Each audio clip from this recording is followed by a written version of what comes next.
When we're reviewing geometry, there's a lot of vocabulary words that you have to have memorized. The first two are complementary and supplementary. Complementary means a pair of angles that add to 90 degrees.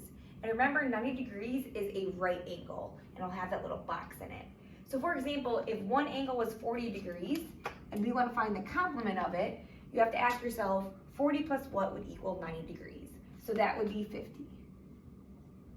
Now, supplementary is when it adds to 180 degrees, and that always makes a straight line. So for example, if we had 40 degrees and you want the supplement, that would be 140 degrees because these add to 180 and these add to 90. Now, another thing that adds to 180 degrees is triangles. So all the angles in a triangle will always add to 180 degrees. There's different vocabulary that you need to know with triangles. One of the vocabulary words deals with the angles and the others deal with sides. So when you're looking at a triangle, the first thing you do is look at the angles. If all of the angles are acute, which means they're less than 90 degrees, this is an acute triangle. If one angle is right, it's automatically a right triangle. And if one angle is obtuse or greater than 90 degrees, it's an obtuse triangle. The other way to look at triangles is based on the sides. If all sides are equal, it's an equilateral triangle. And the triangle has to be labeled and actually show you these dashes. So this specifically would be an acute equilateral because all angles are less than 90 and all sides are equal. If two sides are equal, then that would be an isosceles. And if no sides are equal, meaning none of the sides are marked that they're equal, that's called a scalene. Now, just so you understand, not all scalene triangles are obtuse. This is just an example of an obtuse scalene triangle. All right, you could also have one of these could go with different things.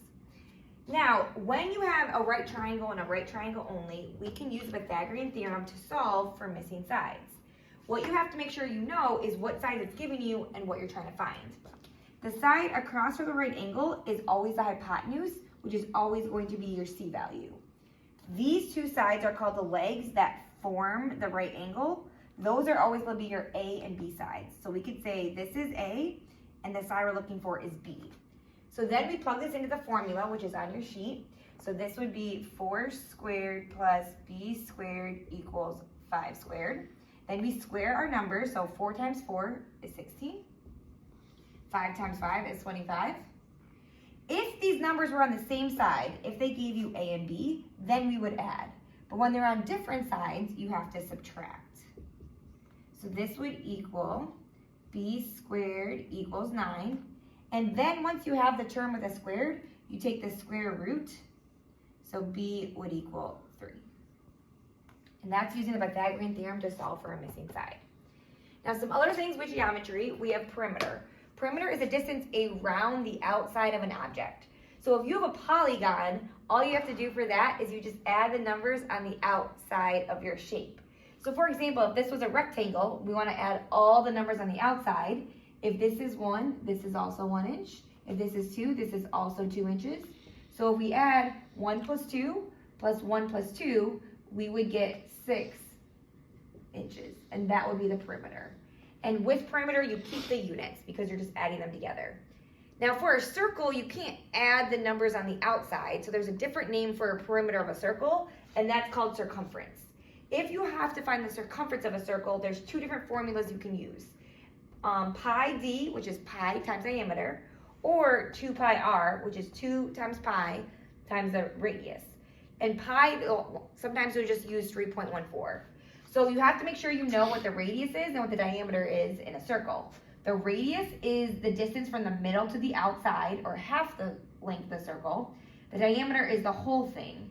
So if it told you the radius was 5, so if just half of it is 5, you have to know that the diameter, the whole piece, would be 10. And vice versa. If the diameter was 10, you have to know that the radius is 5.